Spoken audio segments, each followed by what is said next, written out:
Salut les abonnés, ça fait super plaisir de vous retrouver. Bienvenue dans une revue Transformers officielle avec aujourd'hui le Studio Series numéroté 105, Autobot Mirage. Enfin, je peux vous faire la revue de Mirage et je suis très heureux de partager ça avec vous. Sur ce, on regarde tout de suite la boîte de plus près. Alors, toujours truc pour accrocher, pour les Deluxe. Ici, l'intitulé du film, ici Takara Tomy, Transformers Génération, Transformers encore. Là, on a une très très belle illustration de Mirage. En tout cas, moi, je la trouve très très sympa, cette illustration. Studio Series numéroté 105, Hasbro fait ça également pour les plus de 8 ans. Et ici, Autobot Mirage. Voilà. Et bien sûr, on a toujours le trou, le nid à poussière. Voilà. Sur la tranche, on a toujours l'effet fenêtre, mais sans fenêtre. Mais il y a toujours le logo derrière. Une partie donc de l'illustration qu'on voit sur le devant de la boîte, sur la tranche comme ça pète. Sympa. Ici donc Transformers authentique. Sur l'autre tranche, le voilà, le véritable effet bouquin avec la numérotation, donc 105 ici. Studio Series, ici un gros plan sur le visage de Mirage. À noter qu'il ici il porte un masque et il est plus ressemblant sans le masque en fait. Donc voilà. Et on nous précise bien sûr que c'est un Deluxe Class. Au-dessus, l'intitulé du film dont il est tiré. En dessous, comme d'habitude, les logos, les blabla, les précautions, les coordonnées. Et au dos. Alors, au dos, on nous dit que la taille, l'apparence et le décor sont inspirés du film. Normal. Le film, le titre est là. Voilà. Ici, fuite dans les rues de New York. Donc c'est la thématique du décor. Bien sympa ce décor d'ailleurs. Ici, l'alt mode, et on reconnaît, c'est officiel, c'est Porsche. Pour les connaisseurs, bien entendu, cette Porsche ressemble beaucoup à la Porsche de Jazz G1. Voilà. Et ici, on a Mirage en botte. On a noté qu'il faut 25 étapes pour le transformer. Oui, il y a bien ça. Toujours Hasbro ici, donc le décor est inclus forcément, c'est le principe de ce line-up. Ici le petit laïus concernant Mirage. Mirage et Noah roulent à toute vitesse dans les rues de New York pour échapper à la police. Et oui, c'est la scène où ils se rencontrent. Ici, encore un petit logo pour le recyclage, comme si on allait virer une boîte collector et surtout le décor qui va avec. Et également les précautions, les coordonnées, les blabla, etc., etc. Donc voilà pour la boîte de Mirage, une boîte lambda quoi. Avec une belle illustration. Comme d'habitude, à l'intérieur, on a un flyer de précaution, rien à cirer, et bien sûr, on a également une notice rouge, toujours en format dépliant. Pour le coup, la notice, c'est pas trop mal, c'est plutôt bien expliqué. Si vous suivez toutes les manips, normalement, vous n'avez pas de soucis pour le transformer. Et si jamais c'est le cas, regardez ma revue. Voilà. Et voici donc Mirage en bot mode. Alors, je suis assez mitigé sur ce bot mode. Déjà le positif, c'est que je trouve qu'on reconnaît bien le personnage. Franchement, il est stylé. Il y a tous les points reconnaissables y sont. Le seul truc, moi, que je trouve un petit peu dommage, c'est qu'il y a trop de pièces rapportées. Vous voyez, un petit peu comme pour Nightbird, par exemple. Mais en tout cas, dans l'ensemble, on remarque qu'il y a un superbe effort de peinture, de matière, de mold qui a été fait. Ça, c'est indéniable. Et puis, vraiment, l'effort a été fait pour qu'on reconnaisse le personnage. C'est-à-dire que même avec toutes les pièces qui dépassent, on reconnaît l'attitude de ce personnage et la posture. Et ça, je trouve ça plutôt classe. Donc là, on le voit de face. Donc je trouve qu'il donne bien de face. À noter, moi, sur ma copie, qu'il manque de la peinture sur cette partie. Voilà, c'est des choses qui arrivent. Sauf que c'est visible du coup en bot, mais en alt aussi. Un petit peu dommage. De profil, alors là c'est la débandade, disons-le clairement. Il a plus de ligne quoi. De profil, il y a tout qui part en sucette vers l'arrière. Voilà, c'est une vue que j'aime pas. Et de dos, ça va, ça passe. On voit pas trop que les éléments dépassent. Et la partie de carrosserie derrière là qui est replié, ça le fait. Voilà, on va dire que ça le fait. Alors, voilà ce qu'il donne de près. Alors moi, par contre, j'aime énormément le visage, je le trouve très très réussi. On reconnaît immédiatement le Mirage du film. Il n'y a pas de souci.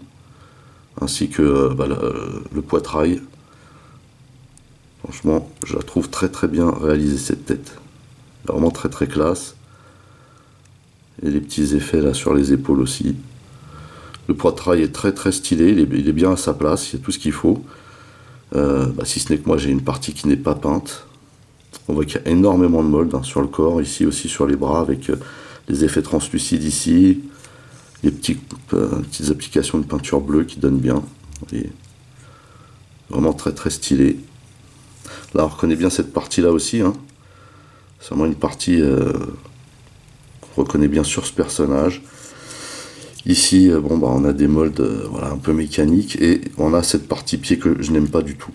En fait, je trouve qu'il n'y a pas eu d'effort de fait sur cette partie, mais après, comme vous allez pouvoir le constater en alt mode, il y a tellement de découpes visibles que, voilà, à un moment donné, il a fallu faire des choix, je pense. Mais bon, vous voyez ce que je vous disais, on a la partie roue là qui est trop visible sur l'arrière, on a ça, on a la portière, on a le backpack, on a cette partie-là là, sur l'épaule.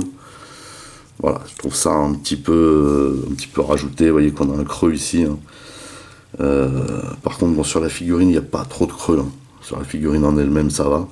Mais bon, voilà, ici. Alors ici, effectivement, on voit que cette partie-là a été repliée. Ça donne une espèce de petit effet qui est plutôt sympa. Pareil pour les roues ici. Ça donne bien. Donc il y a du positif et il y a du négatif, hein, sur cette figurine. On a des deux, quoi. Clairement. Donc au niveau des articulations, on a la tête, hein. Donc la tête peut tourner de droite vers la gauche et inversement. Elle peut se pencher légèrement, se lever légèrement. On n'a pas beaucoup de marge d'articulation avec cette tête. Ici donc on a le bras, vous voyez, qui peut tourner intégralement. Il peut se lever de cette manière en deux temps. Alors là, vous voyez qu'ici on a cette partie-là là, qui bouge. Ici, on peut également, vous voyez, utiliser cette partie-là. On l'utilise à la transformation, cette partie-là, mais voilà, on peut le faire si on veut. Comment dire, hein, j'ai fait comme ça. Ici, on a une rotation au-dessus du coude, vous voyez. Alors, pareil, hein, quand on le manipule, il y a plein de trucs qui bougent. Donc on a une rotation ici, on peut plier le coude, vous voyez, à plus de 2,90. On a une rotation au poignet, ce qui est plutôt cool pour un Deluxe, j'ai envie de vous dire. Comme quoi ils ont vraiment essayé de soigner cette figurine. On a aussi une rotation ici à la taille. Et puis bien sûr, on a ici, vous voyez, les jambes. Alors, vers l'arrière, c'est compliqué parce qu'on a ça plus le backpack. On peut aller sur le côté comme ceci, on peut écarter et voir ici l'énorme joint boule. Ensuite, on peut plier, alors là, il faut faire très attention parce qu'il y a tout qui bouge aussi. On peut plier le genou de cette manière, mais vous voyez que voilà, ça fait plus un arrondi qu'autre chose. On a une légère rotation, alors pas légère en fait, il y a une rotation ici, mais avec la portière qui rencontre le backpack, c'est très compliqué. Voilà. Et ici, pareil, on a un joint boule pour les pieds, donc on peut aller avant, arrière, sur le côté et vers l'intérieur. Vous voyez que bon, voilà, ça ne le fait pas. Et on peut utiliser aussi cette partie de la transformation pour faire une articulation sur les orteils, pourquoi pas. Donc voilà. Par contre, la figurine n'est pas trop mal articulée, mais elle souffre de ses défauts en fait, c'est-à-dire que les points qui sont négatifs visuellement, hein, influent sur les articulations. C'est un petit peu dommage. Ok.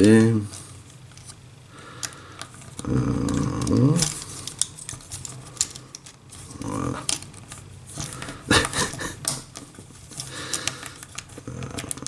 C'est bon. Donc, Mirage vient avec une arme, une espèce de blaster. Hein.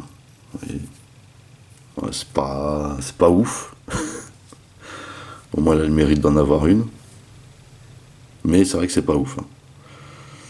Ouais, ça manque de déco, ça manque de forme aussi. Et on peut venir l'adapter comme ceci. Hop. Et pareil, hein, ici, il faut bien appuyer à fond pour être sûr que ça tienne. Et voilà.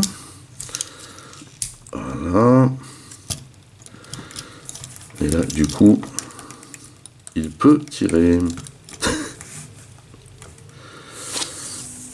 Et ça donne pas mal, hein. On va pas se le cacher, ça donne pas mal.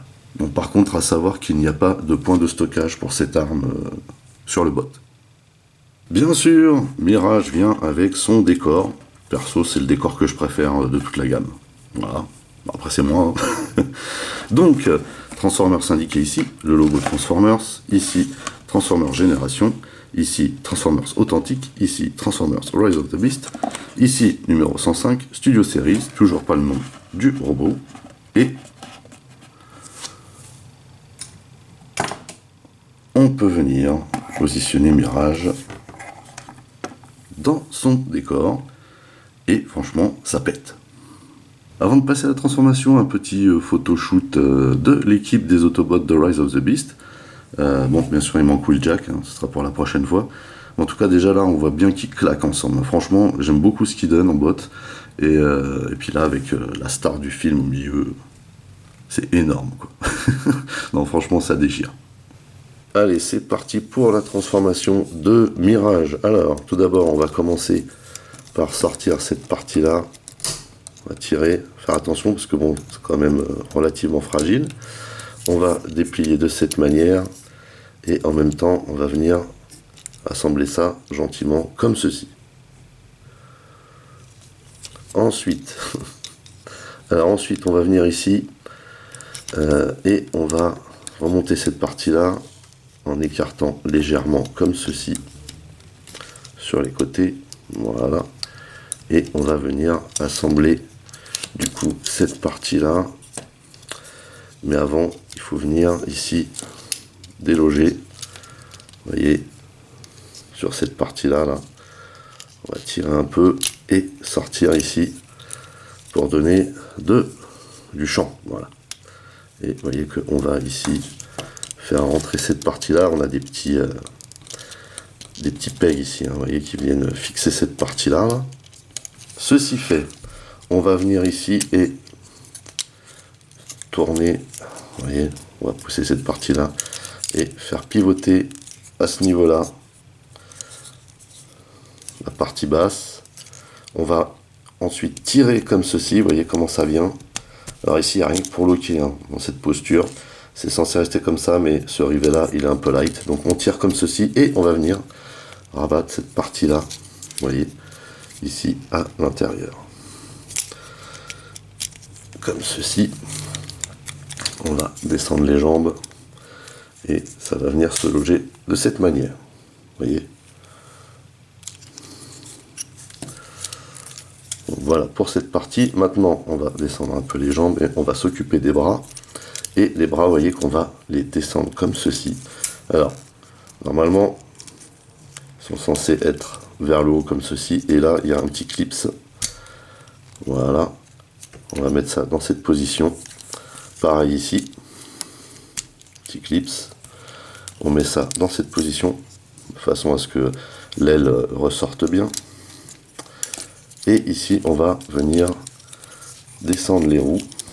Vous voyez qu'il y a un petit lock ici. On vient caler là. Et la roue, elle vient se loger avec cette partie-là, ici.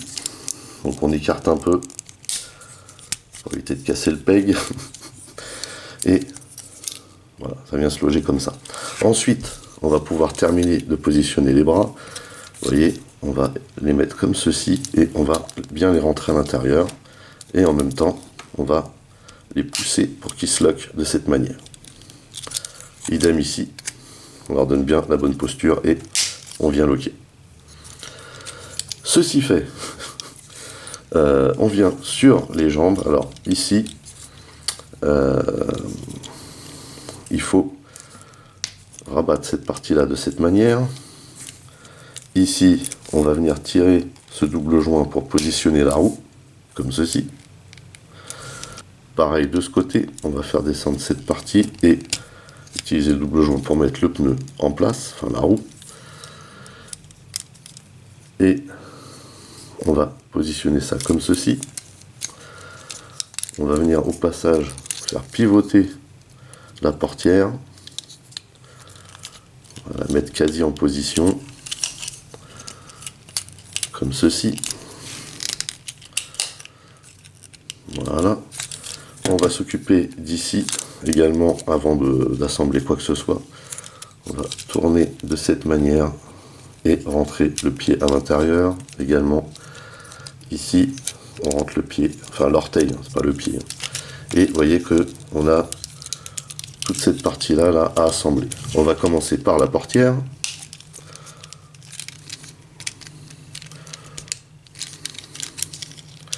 Et ensuite, à cette portière, on va venir loger cette partie-là, comme ceci. Il faut vraiment bien pousser ici pour que ça se loque. Idem ici, on va venir mettre ça comme ceci, et bloquer la portière. Et ici, avant de bloquer quoi que ce soit à l'arrière, on va d'abord descendre cette partie-là. Et vous voyez qu'ici, on a des pegs de chaque côté, et il va falloir les glisser à l'intérieur ici.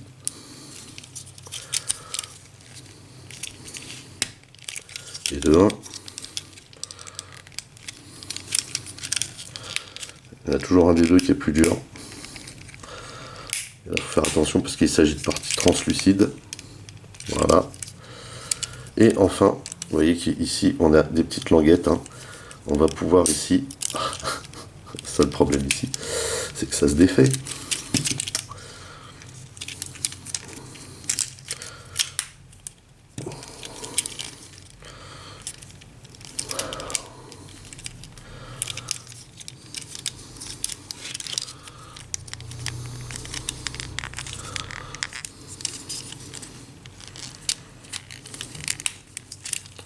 Voilà, faut faire attention aussi à ce que ça se chevauche pas. Hein. Et là, normalement, voilà, impeccable. Ici, idem. Et là, vous voyez qu'on va pousser légèrement ici pour que ça se mette en position. Et on n'a plus qu'à assembler ici. Et vous voyez que les petites languettes se glissent automatiquement sous la partie de l'aileron. Et on n'a plus qu'à rabattre cette partie-là. Faire assez attention quand même, parce que c'est un double joint qui est assez dur. Et on n'a plus qu'à loquer comme ceci. Et on a terminé la transformation de Mirage. Et voilà le très très bel alt mode de Mirage. Il s'agit d'une Porsche de compétition. Plutôt bien réalisé, hein, plutôt bien réalisé. Donc premièrement, elle roule très bien. Vous voyez. En plus elle est à plat. Et dérape. On va la regarder de plus près. Alors on n'a pas de dénivelé pour les optiques, hein. Là on a de la peinture grise au même titre que le reste. Ici on a bien entendu le logo Autobot, en guise de logo Porsche. Plutôt sympa. Après il faut avoir les yeux bien affûtés quand même. Vous voyez qu'ici moi j'ai une partie qui n'a pas été peinte, c'est fort dommage. J'aime beaucoup la réalisation de la partie bouclier avant ici. Qui est très très bien réalisé, et de face on voit bien, on reconnaît bien la Porsche. Hein. On voit bien aussi la déco ici avec la bande sport. Hein. Je crois pas qu'il y en ait au-dessus. C'est vraiment juste sur le capot et l'aileron. On a des jolies jantes avec des pneus bien dessinés. Ici bien entendu Porsche, hein, d'indiquer. Vraiment très très bien fait. La petite poignée, le petit rétro, ici un ensemble de vitres translucides fumées.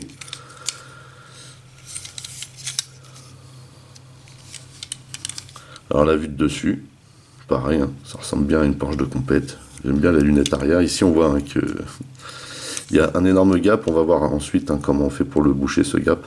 Et la vue arrière, hein, bien sûr. Alors là on peut pas se tromper. Hein. Là il s'agit bien d'une Porsche, il n'y a aucun doute. Les deux sorties, la partie avec la plaque, les optiques arrière, le magnifique aileron. Non, il n'y a pas à dire. Hein. Cet alt mode est bien réussi. Moi, la seule critique que j'aurai à faire, là, vous voyez qu'ici on a même sortie d'air. La seule critique que j'aurai à lui faire, c'est qu'on voit trop le découpage de transformation. Et la façon dont il se transforme laisse quand même certains jeux.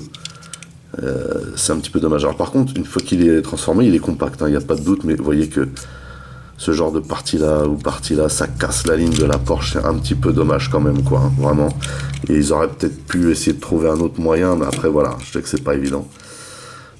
Par contre, j'aime beaucoup la partie bouclier, puis j'aime bien comment le bouclier vient sur la poitrine du bot. A noter hein, quand même que dans les transformations de la plupart des Autobots, on retrouve hein, cette partie où la poitrine passe au-dessus de la tête. Voilà, c'est plutôt pas mal. Et vous voyez bien sûr la vue du dessous ici. Alors bien sûr également, vu qu'on a le même système de transformation que pour d'autres Autobots du film, on voit la tête. mais on notera quand même qu'on ne voit pas spécifiquement les autres parties du corps. Vous voyez, donc ça c'est plutôt réussi. Et puisqu'on a cette vue-là, on va caser ici, vous voyez, le canon de Mirage, et on va le caser ici. Comme ceci, avec les deux pegs qui dépassent de chaque côté. Voilà, et ça se cale très très bien, et vous voyez que du coup, ça bouge quand même le gap hein, qu'on voit par-dessus. Voilà. Un alt mode très très sympa, mine de rien. Bien sûr, on peut mettre Mirage dans son décor en alt mode. Décor que je kiffe, vraiment. Et ça rentre pile poil. Et ça pète. Alors juste une petite présentation ici pour vous montrer que donc l'alt mode de Mirage a une très très belle carrosserie métallisée quoi. Et cette exosuite est censée être des parties de Mirage et malheureusement l'exosuite n'est pas gris métallisé, c'est un gris lambda. Voilà, c'est un petit peu dommage. Peut-être que ce petit effort là ça aurait bien déchiré quoi. Avant de se quitter, pour vous donner une idée de la taille de Mirage avec les autres Autobots, voici un beau photoshoot. Alors, bien sûr, il en manque un, ce sera le dernier qu'on verra dans la prochaine revue. Ce qu'on peut constater, bien sûr, ce que j'ai dit la dernière fois, c'est qu'aucun de ces modèles n'est à la bonne échelle entre eux, hein, et que la Porsche est quand même relativement grosse. Hein. Elle ne fait pas cette taille-là, normalement. Elle est plus petite que la Camaro, déjà, pour commencer. Bon, voilà. Mais en tout cas, c'est plutôt sympa de les voir tous ensemble, hein, en alt mode. Voilà, bah écoutez, c'est terminé pour cette revue portant sur le Studio Series numéroté 105 Mirage. J'aime bien ce personnage, à savoir que même si le bot mode souffre que de quelques petites parties pas top, après ça reste des détails certes, mais quand même, je trouve qu'il est quand même bien réalisé, que dans l'ensemble on le reconnaît bien, et surtout j'aime beaucoup le visage, l'attitude qu'il a en fait, correspond à ce qu'on voit dans le film. Forcément dans le film il n'y a pas de morceaux qui dépassent devant, derrière, sur les côtés, mais là après ce n'est qu'un jouet. Mais en tout cas je trouve que c'est plutôt bien réussi. Après l'alt mode paraît un petit peu morcelé sur certains endroits, un petit peu découpé, c'est-à-dire qu'on voit les endroits de transformation. Après c'est vrai que c'est pas un Transformers qui est forcément facile et sympa à manipuler. Mais après, c'est vrai que c'est sympa d'avoir le mode Porsche qui est vraiment... bon, à l'arrivée, il est bien réalisé ce mode Porsche, hein, voilà, comme on l'a vu ensemble. À déplorer pour moi la partie non peinte hein, qu'on voit ici. Voilà. Mais ça, c'est des choses qui arrivent malheureusement. En tout cas, voilà, malgré ces petits défauts, entre guillemets, Mirage reste un incontournable de Rise of the Beast, et est également un incontournable de la collection Studio Series. Et donc, de ce fait, je vous le conseille fortement. Et d'ailleurs, si vous voulez attraper le vôtre, rendez-vous chez Hobby4Geek. N'oubliez pas d'utiliser le code promo Septimus si vous voulez avoir une petite réduction de ma part. N'oubliez pas également d'aller rendre visite à mes partenaires, dont le lien figure dans le descriptif de la vidéo. Vous pouvez également lâcher des commentaires. Merci de liker, merci de partager. Pour les nouveaux, n'oubliez surtout pas de vous abonner, c'est très important. Vous pouvez également checker toutes mes autres revues et playlists, et pourquoi pas ma playlist Studio Series. En attendant, je vous donne rendez-vous à très très vite. Portez-vous bien et à la prochaine. Allez, bye bye.